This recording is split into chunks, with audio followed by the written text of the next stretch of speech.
আসসালামু আলাইকুম ওয়া রাহমাতুল্লাহি ওয়া বারাকাতুহু। নাহমাদুহু ওয়া নুসাল্লি আলা রাসূলিহিল কারীম, আম্মা বাদ। প্রিয় দর্শক শ্রোতা, যে যেখান থেকে আমাদের সাথে রয়েছেন, আপনাদের সকলকে আমন্ত্রণ জানাচ্ছি দিন টিভির অনবদ্য আয়োজন আল খলিল হিফজুল কোরআন প্রতিযোগিতা 2025 সিজন 2-তে। গত পর্বের মতো আজকের এ পর্বতেও আমাদের সাথে রয়েছেন দুজন বিজ্ঞ বিচারক, রয়েছেন সম্মানিত দুজন অতিথি।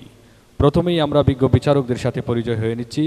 বিজ্ঞ বিচারকের দায়িত্ব পালন করবেন হযরত মাওলানা শাফিউর রহমান, শিক্ষক, দারুল উলুম মাদ্রাসা।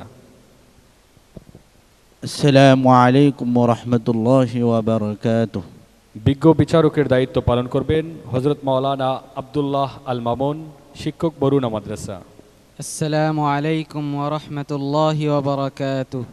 প্রিয় বন্ধুরা, সম্মানিত অতিথির আসন অলংকৃত করেছেন হযরত মাওলানা মুহাম্মদ আলাউদ্দিন, ইমাম ও খতিব, মার্তিম মানিজ জামে মসজিদ, লিসবন, পর্তুগাল।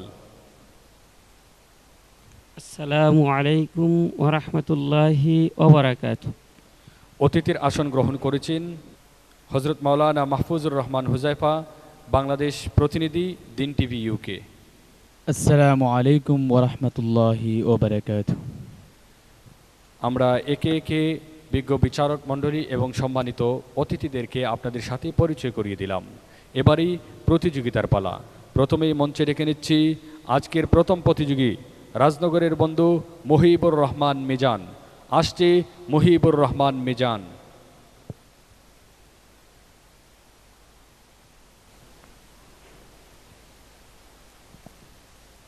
আসসালামু আলাইকুম ওয়া রাহমাতুল্লাহি ওয়া বারাকাতুহু। ওয়া আলাইকুম আসসালাম ওয়া রাহমাতুল্লাহি ওয়া বারাকাতুহু। মুহিবুর রহমান, তুমি কেমন আছো? আলহামদুলিল্লাহ, আপনি কেমন আছেন? আলহামদুলিল্লাহ, ভালো আছি। এই রমজানের দিনে তোমার কেমন কাটছে দিন? আলহামদুলিল্লাহ। আলহামদুলিল্লাহ। কোরআনে কারীম থেকে তেলাওয়াত করে আমাদেরকে শোনাও। আউযু বিল্লাহি মিনাশ শাইতানির রাজীম। বিসমিল্লাহির রহমানির রহিম। وقال الذين كفروا هل ندلكم على رجل ينبئكم إذا مزقتم كل ممزق إنكم لفي خلق جديد أفترى على الله كذبا أم به جنة بل الذين لا يؤمنون بالآخرة في العذاب والضلال البعيد أفلم يروا إلى ما بين أيديهم من السماء والأرض إن نشأ نخسف بهم الأرض أو نسقط عليهم كسفا من السماء إن في ذلك لآية لكل عبد منيب ولقد آتينا داود منا فضلا يا جبال أوبي معه والطير وألنا له الحديد. صدق الله العظيم. أعوذ بالله من الشيطان الرجيم. بسم الله الرحمن الرحيم. ما يلفظ من قول إلا لديه رقيب عتيد. أعوذ بالله من الشيطان الرجيم. بسم الله الرحمن الرحيم. ما يلفظ من قول إلا لديه رقيب عتيد وجاءت سكرة الموت بالحق ذلك ما كنت منه تحيد ونفخ في الصور ذلك يوم الوعيد وجاءت كل نفس معها سائق وشهيد لقد كنت في غفلة من هذا فكشفنا عنك غطاءك فبصرك اليوم حديد وقال قرينه هذا ما لدي عتيد ألقيا في جهنم كل كفار عنيد مناع للخير معتد مريب الذي جعل مع الله إلها آخر فألقياه في العذاب الشديد قال قرينه ربنا ما أطغيته ولكن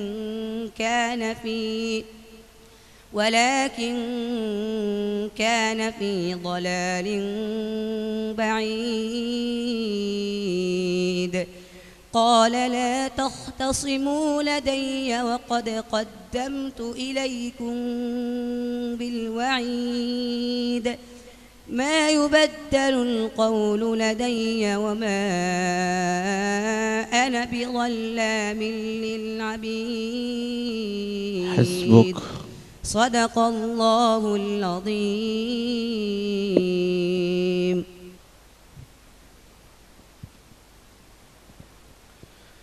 মাশাআল্লাহ, মহিবুর রহমান মিজানের তেলাওয়াত থেকে আমরা এবারে মূল্যায়ন শুনব আজকের সম্মানিত বিজ্ঞ বিচারক হযরত মাওলানা আব্দুল্লাহ আল মামুন হাফিজাহুল্লাহর কাছ থেকে।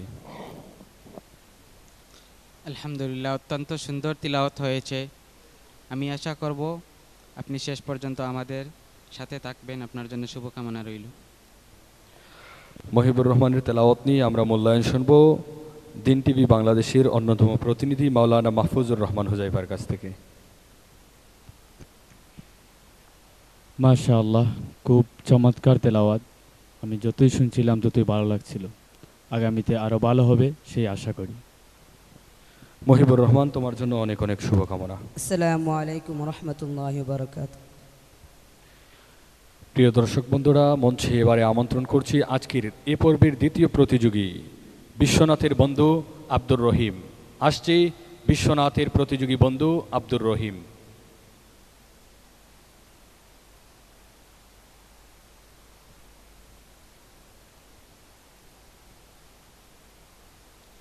আসসালামু আলাইকুম ওয়া রাহমাতুল্লাহ।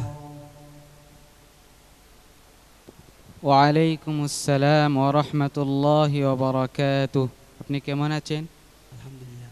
আমাদেরকে একটু তিলাওয়াত করে শোনান। আউযু বিল্লাহি মিনাশ শাইতানির রাজীম। বিসমিল্লাহির রহমানির রহিম।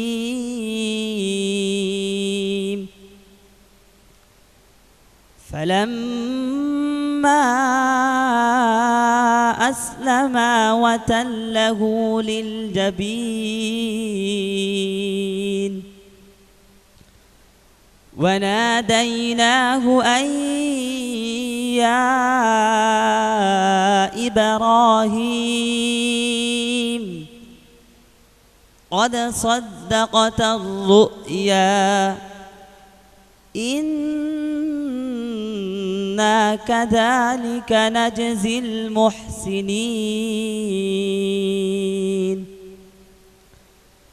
إن هذا لهو البلاء المبين وفديناه بذبح عظيم وتركنا عليه في الآخرين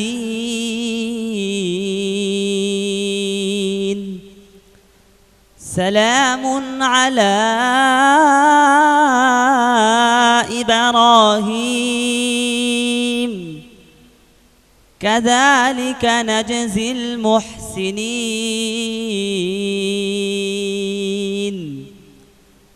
إنه من عبادنا المؤمنين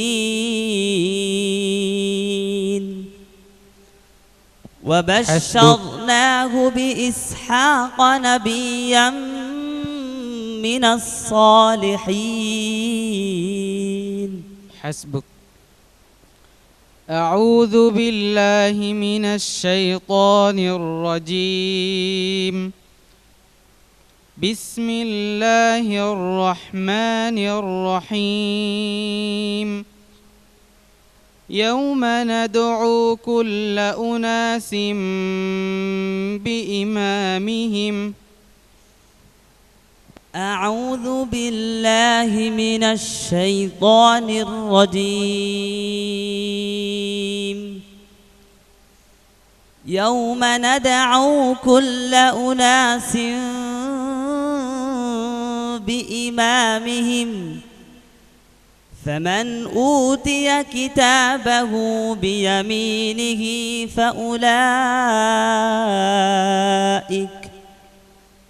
فأولئك يقرؤون كتابهم ولا يظلمون فتيلا ومن كان في هذه أعمى فهو في الآخرة أعمى وأضل سبيلا وإن كادوا ليفتنونك عن الذي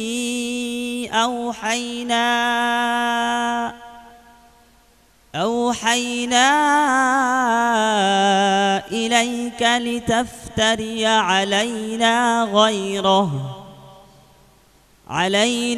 غيره وإذا لاتخذوك خليلا ولولا أن ثبتناك لقد كدت تركن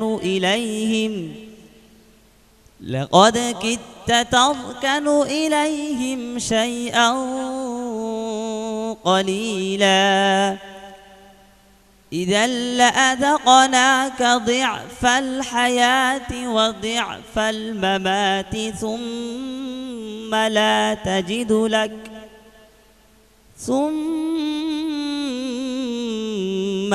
تجد لك علينا نصيرا وإن كادوا ليستفزونك من الأرض ليخرجوك منها وإذا لا يلبثون خلافك إلا قليلا سنة من قد أرسلنا قبلك من رسلنا ولا تجد لسنتنا تحويلا صدق الله العظيم. صدق الله العظيم.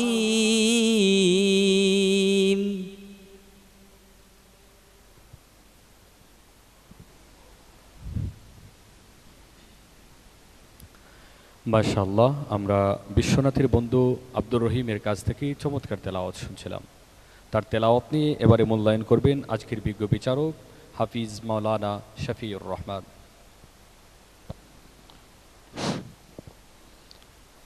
আলহামদুলিল্লাহ, আব্দুর রহিম অত্যন্ত চমৎকার তেলাওয়াত করছিল, সেজন্য রহমান এর রহিমের অগণিত রহমত বর্ষিত হয়েছিল। শুক্রিয়া, জাযাকুমুল্লাহ, আহসানতা আহসানতা জামিল। তার জন্য অনেক অনেক শুভকামনা রইল। আব্দুর রহিমের তেলাওয়াত নিয়ে মূল্যায়ন করবেন আজকের সম্মানিত অতিথি মাওলানা মোহাম্মদ আলাউদ্দিন হাফিজাহুল্লাহ। মাশাআল্লাহ, বিশ্বনাথের বন্ধু আব্দুর রহিম, আমার বিশ্বাস তার এই সুমধুর তেলাওয়াত দিয়ে বিশ্ববাসীকে কোরআনের যে সুর, কোরআনের যে মহিমা তা বিশ্ববাসীর সামনে তুলে ধরবে। বিশ্ববাসী তার এই সুরকে মনের গহীনে ধারণ করার মাধ্যমে আমরা আমাদের হৃদয়ের মধ্যে যে মরিচা রয়েছে, যে কুলসতা রয়েছে, সেটা আমরা দূর করব ইনশাল্লাহ। আমি বিশ্বনাথের বন্ধু আব্দুর রহিমের উত্তরোত্তর সাফল্য কামনা করছি। জাযাকাল্লাহু খাইর। জাযাকাল্লাহ মুহতারাম। আব্দুর রহিম, তোমার জন্য অনেক অনেক শুভকামনা। আসসালামু আলাইকুম ওয়া রাহমাতুল্লাহ। প্রিয় দর্শক বন্ধুরা, মঞ্চে এবারে আমন্ত্রণ করছি মৌলভীবাজারের প্রতিযোগী বন্ধু বদরুল ইসলাম তাহের। আসছে বদরুল ইসলাম তাহের।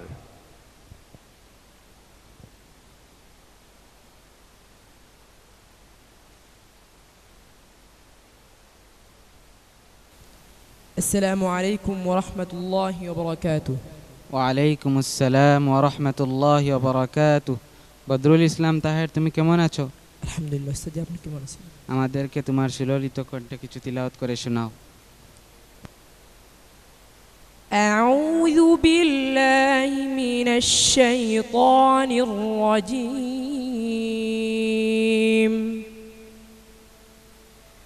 بسم الله الرحمن الرحيم. فإن عصوك فقل إني بريء مما تعملون وتوكل على العزيز الرحيم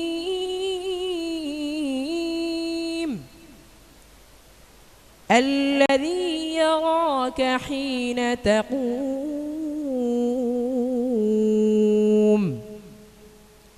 وتقلبك في الساجدين إنه هو السميع العليم. هل أنبئكم على من تنزل الشياطين تنزل على كل أفاك أثيم يلقون السمع وأكثرهم كاذبون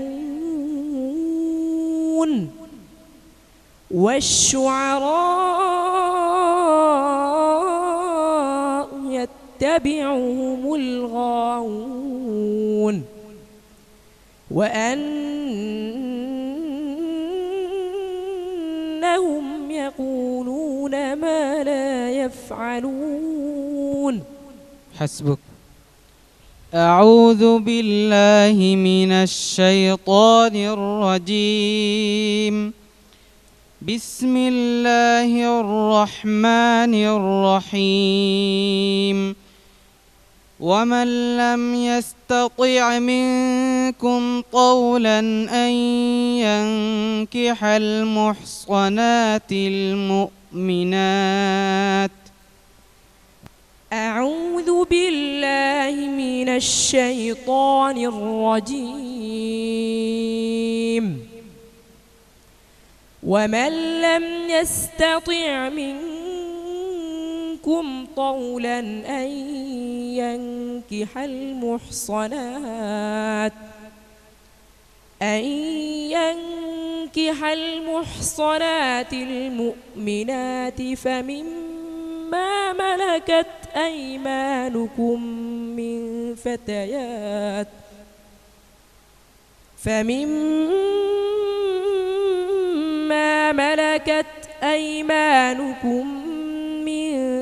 فتياتكم المؤمنات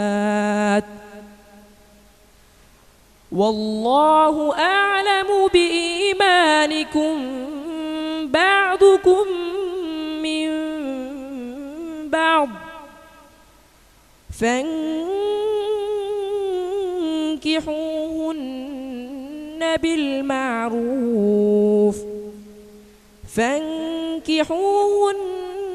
بإذن أهلهن وآتوهن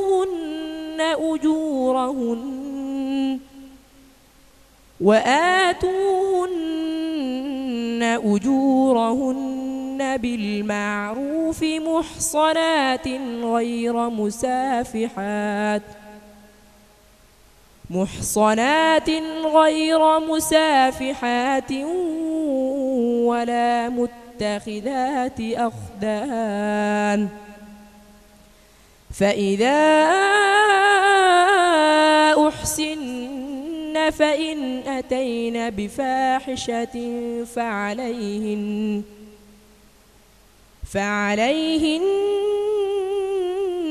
نصف ما على المحصنات من العذاب ذلك لمن خشي العنة منكم وأن تصبروا خير لكم والله غفور رحيم يريد الله ليبين لكم ويهديكم سنن الذين من قبلكم ويتوب عليكم والله عليم حكيم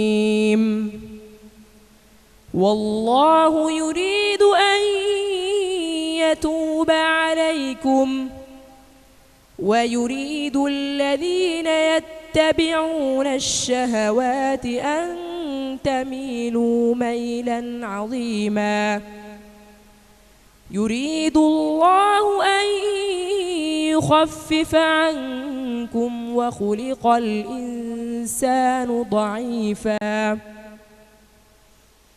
يا أيها الذين آمنوا لا تأكلوا أموالكم بينكم بالباطل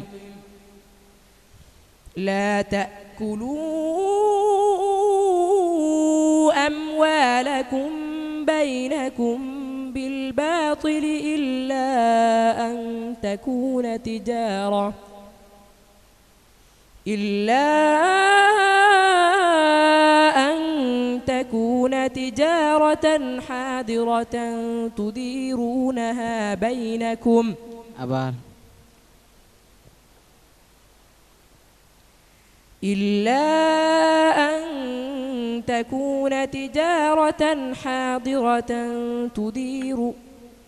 একটু পিছন থেকে পড়ো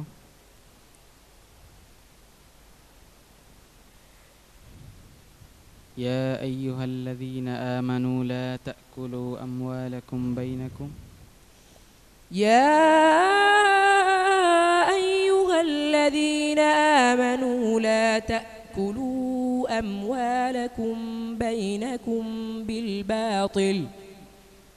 لا تأكلوا أموالكم بينكم بالباطل إلا أن تكون تجارة حاضرة حسبك صدق الله العظيم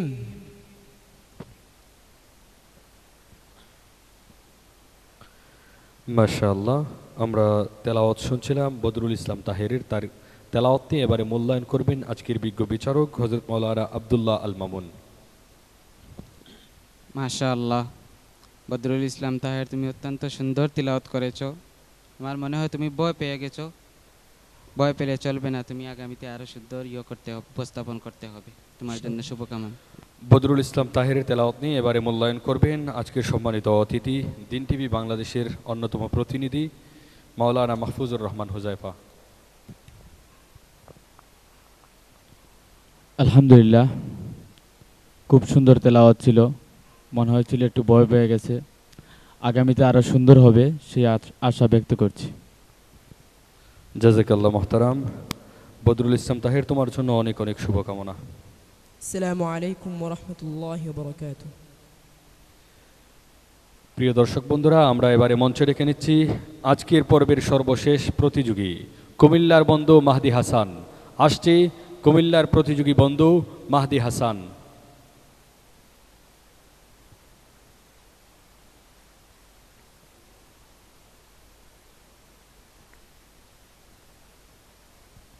আসসালামু আলাইকুম ওয়া রাহমাতুল্লাহি ওয়া বারাকাতুহু। ওয়ালাইকুম আসসালাম ওয়া রাহমাতুল্লাহি ওয়া বারাকাতুহু। মাহদি হাসান, তুমি কেমন আছো? জি আলহামদুলিল্লাহ, আপনি কেমন আছেন? আলহামদুলিল্লাহ, আল্লাহ তাআলা ভালো রেখেছে তোমাদের দোয়ায়। তো তুমি কোরআনে মাজিদ থেকে আমাদেরকে একটু তিলাওয়াত করে শোনাও। أعوذ بالله من الشيطان الرجيم. بسم الله الرحمن الرحيم. يا أيها الذين آمنوا استعينوا بالصبر والصلاة إن الله مع الصابرين. ولا تقولوا لمن يقتل في سبيل الله أموات بل أحياء ولكن لا تشعرون. ولنبلونكم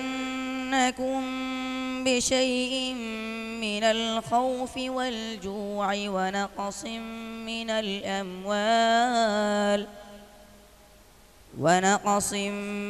الأموال والأنفس والثمرات وبشر الصابرين الذين إذا أصابتهم مصيبة قالوا إنا لله وإنا إليه راجعون. حسبك. أعوذ بالله من الشيطان الرجيم. بسم الله الرحمن الرحيم. إن هؤلاء متبر ما هم فيه وباطل ما كانوا يعملون. أعوذ بالله من الشيطان الرجيم. إن هؤلاء متبر ما هم فيه وباطل ما كانوا يعملون. قال أغير الله أبغيكم إلها وهو فضلكم على العالمين. وإذ أنجيناكم من آل فرعون يسومونكم سوء العذاب يقتلون أبناءكم ويستحيون نساءكم وفي ذلكم بلاء من ربكم ربكم عظيم وواعدنا موسى 30 ليلة وأتممناها ب10 فتم ميقات ربه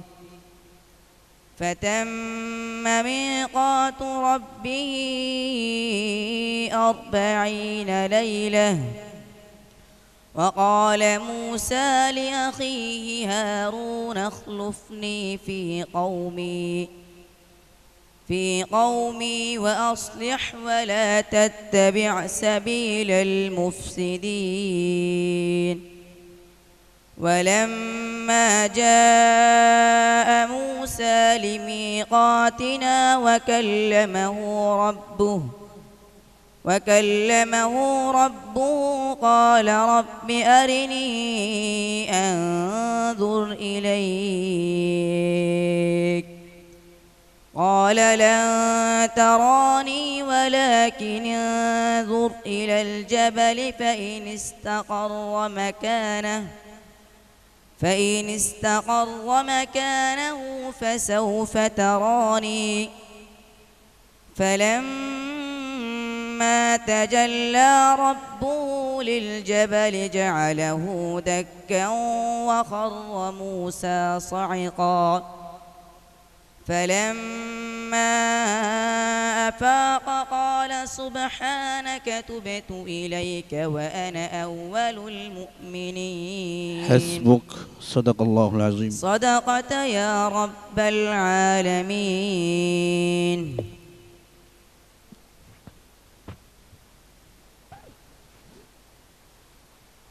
মাশাআল্লাহ, আমরা শুনছিলাম কুমিল্লার প্রতিযোগী বন্ধু মাহদি হাসানের তেলাওয়াত। তার তেলাওয়াত নিয়ে এবারে মূল্যায়ন করবেন আজকের সম্মানিত বিজ্ঞ বিচারক দারুল উলুম মাদ্রাসার শিক্ষক হযরত মাওলানা হাফিজ শফিউর রহমান।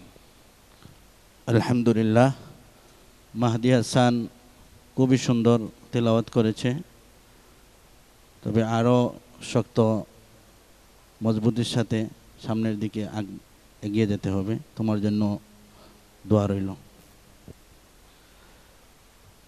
মাহদি হাসানের তেলাওয়াত নিয়ে এবারে মূল্যায়ন করবেন মার্তিম মানিজ জামে মসজিদ লিসবন পর্তুগালের সম্মানিত ইমাম ও খতিব মাওলানা মোহাম্মদ আলাউদ্দিন হাফিজাহুল্লাহ।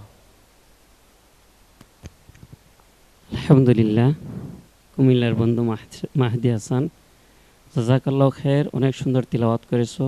আমি আশা করব তোমার এই সুন্দর তিলাওয়াত এবং তোমার এই সুন্দর সুর, এই দুটাকেই তুমি ভালোভাবে আঁকড়ে ধরবে, যত্ন করবে এবং উত্তরোত্তর তুমি সামনে এগিয়ে যাবে ইনশাআল্লাহ। জাযাকাল্লাহ। মোহতারামের কাছ থেকে আমি ছোট্ট করে জানতে চাচ্ছি, দিন টিভির এই আয়োজনে আজকে আপনি উপস্থিত হয়েছেন, আপনার কাছে এই আয়োজন নিয়ে একটু যদি মূল্যায়ন করতেন। ইন্নাল হামদুলিল্লাহ ওয়াসসালাতু ওয়াসসালামু আলা রাসূলিল্লাহ ওয়া বা'দ। রব্বুল আলামিনের দরবারে অসংখ্য অগণিত শুকরিয়া যে মহামনিব দিন টিভি ইউরোপের উসিলায় আমাদেরকে এই একটি মহতি কোরআন হিফজুল কোরআন প্রতিযোগিতায় অংশগ্রহণের সুযোগ করে দিয়েছেন। তাই কালিমাতুশ শুকর আদায় করে বলে আলহামদুলিল্লাহ। দিন টিভি এই উদ্যোগকে আমি আমার হৃদয়ের গভীর থেকে স্বাগত জানাই, ধন্যবাদ জানাই, শুকরিয়া জানাই এবং যারা এই আয়োজক, যারা এর পিছনে সময় দিচ্ছেন মিডিয়া থেকে শুরু করে, সকলের সাফল্য সুস্বাস্থ্য কামনা করি এবং দিন টিভি যেন আকাশ সংস্কৃতির এই যে হামলা, আকাশ সংস্কৃতির যে এক উদার বিচরণ চলছে, এই বিচরণে যেন দিন টিভি এগিয়ে যায় এবং বিশ্ববাসীকে আল্লাহর এই আওয়াজকে, কোরআনের এই আওয়াজকে, সুরকে সবার সামনে তুলে ধরে এবং একটি উম্মাহকে সঠিক পথে চলার জন্য দিক নির্দেশনা দান করবে, এই আশা আমি কামনা করি এবং দিন টিভির উত্তরোত্তর সাফল্য কামনা করছি। জাযাকাল্লাহ। জাযাকাল্লাহ মুহতারাম, আপনার অত্যন্ত চমৎকার মূল্যায়নের জন্য দিন টিভি পরিবার আপনার প্রতি কৃতজ্ঞ। মাহদি হাসান, তোমার জন্য অনেক অনেক শুভকামনা। আসসালামু আলাইকুম ওয়া রাহমাতুল্লাহি ওয়া বারাকাতুহু। প্রিয় দর্শক শ্রোতা, দেখতে দেখতে আমরা একেবারে শেষ পর্যায়ে চলে এসেছি। এবারে আমাদের ফলাফল প্রকাশের পালা।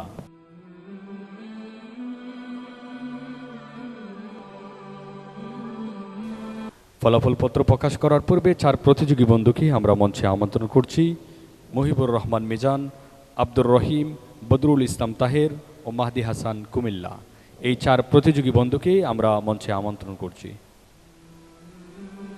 আদায় করে বলে আলহামদুলিল্লাহ। আজকের এই মঞ্চ থেকে গত পর্বের ন্যায় আমরা প্রিয় দর্শক বন্ধুরা গত পর্বের মতো আজকের এ পর্ব থেকেও আমাদেরকে 3 জন প্রতিযোগী বন্ধু সর্বোচ্চ নাম্বারের ভিত্তিতে পরবর্তী রাউন্ডে চলে যাবে এবং একজন প্রতিযোগী বন্ধুকে আমাদের এই মঞ্চ থেকে এবারের মতো বিদায় দিতে হবে। আজকের এই মঞ্চ থেকে 3য় স্থান অধিকার করে আমাদের সাথে পরবর্তী রাউন্ডে চলে যাচ্ছি রাজনগরের বন্ধু মহিবুর রহমান মিজান। তার গলায় স্কার্ট পরিয়ে দিবেন আজকের সম্মানিত অতিথিবৃন্দ।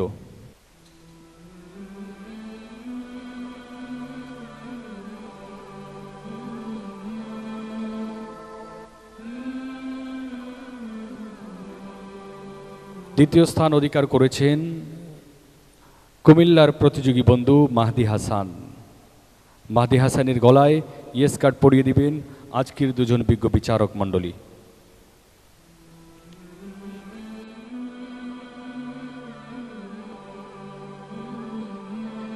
এবং বিজ্ঞ বিচারক মণ্ডলীর ফলাফলের রায়ে সর্বোচ্চ নাম্বার পেয়ে পরবর্তী রাউন্ডে আমাদের সাথে চলে যাচ্ছে বিশ্বনাথের প্রতিযোগী বন্ধু আব্দুর রহিম। আর তার গলায় স্কার্ট পরিয়ে দিচ্ছেন আজকের সম্মানিত অতিথি মার্তিম মানিজ জামে মসজিদের সম্মানিত ইমাম ও খতিব হজরত মাওলানা মোহাম্মদ আলাউদ্দিন ও হজরত মাওলানা মাহফুজুর রহমান হুজাইফা।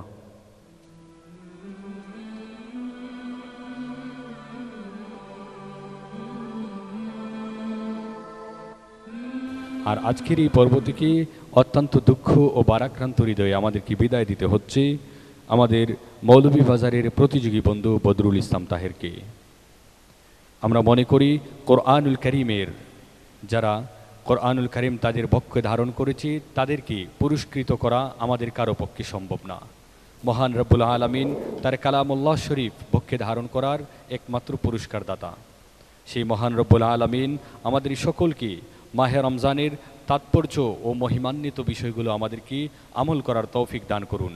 সেই প্রত্যাশা ব্যক্ত করে আজকের মতো প্রথম রাউন্ডের শেষ দিনে আপনাদের কাছ থেকে বিদায় নিচ্ছি। দেখা হবে আগামীকাল ঠিক একই সময়ে আপনাদের প্রিয় অনুষ্ঠান আল খলিল হিফজুল কোরআন প্রতিযোগিতায়। ভালো থাকবেন, সুস্থ থাকবেন। আল্লাহ হাফেজ।